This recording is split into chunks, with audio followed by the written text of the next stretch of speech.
ನನ್ಗೆ ಹಾ, ತುಂಬಾ ಜ್ಞಾಪಕ ಬರುತ್ತೆ. ಒಂದು ಮ್ಯಾಚು RCB ಸೋಲುತ್ತೆ ಕೇಪ್ ಟೌನ್ ಅಲ್ಲಿ. ಆ ಪರ್ಟಿಕ್ಯುಲರ್ ಮ್ಯಾಚ್ ನ ಗೆಲ್ಲಕ್ಕೆ ಆಗ್ತಿರೋದಿಲ್ಲ. ಒಂದ್ ಅರೌಂಡ್ 80 to 90 ರನ್ಸ್ ಇರುತ್ತೆ 6 ಓವರ್ ಅಲ್ಲಿ.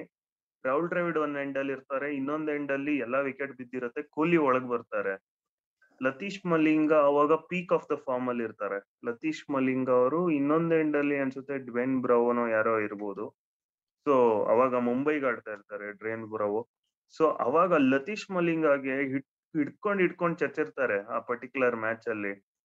ಆ ಪರ್ಟಿಕ್ಯುಲರ್ ಮ್ಯಾಚ್ ಇಂದಾನೇ ವಿರಾಟ್ ಕೊಹ್ಲಿ ಒಂದು ಹೊಸ ವಿರಾಟ್ ಕೊಹ್ಲಿನ ನೋಡಕ್ ಸ್ಟಾರ್ಟ್ ಆಗಿದ್ದು ಅಂತಾನೆ ಹೇಳ್ಬೋದು. ಅಲ್ಲಿವರೆಗೂ ಒಳ್ಳೆ ಸ್ಟ್ರೈಕ್ ರೇಟ್ ಏನೂ ಇರಲ್ಲ, ಅಂತ ಪರ್ಫಾರ್ಮೆನ್ಸು ಇರೋದಿಲ್ಲ.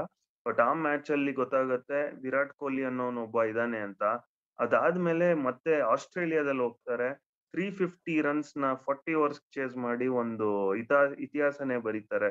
ಅವಾಗ್ಲೂನು ಮಲಿಂಗಾಗೆ ವಿರಾಟ್ ಕೊಹ್ಲಿ ಸೇಮ್ ಶಾಟ್ ಗಳೇ ಹೊಡಿತಾರೆ. ಸೊ ಒಂಥರ ರೀಡ್ ಮಾಡ್ಕೊಂಡ್ರು ಆ ಮ್ಯಾಚ್ ಅಲ್ಲಿ ಅಂತ ಹೇಳ್ಬೋದು. ಸೊ ಅದೂನು one of the memorable innings. ನಾವೆಲ್ಲ ಹೋಪ್ ಬಿಟ್ಟ ಮೇಲೆ ಅದು ಹೊಡೆದಿರೋಂತ ಇನ್ನಿಂಗ್ಸ್ ಅದು. ಸೊ ವಿರಾಟ್ ಕೊಹ್ಲಿ ನಾನು ಇದೀನಿ ಅಂತ ತೋರ್ಸಿದ್ ಇನ್ನಿಂಗ್ಸ್ ಅದು.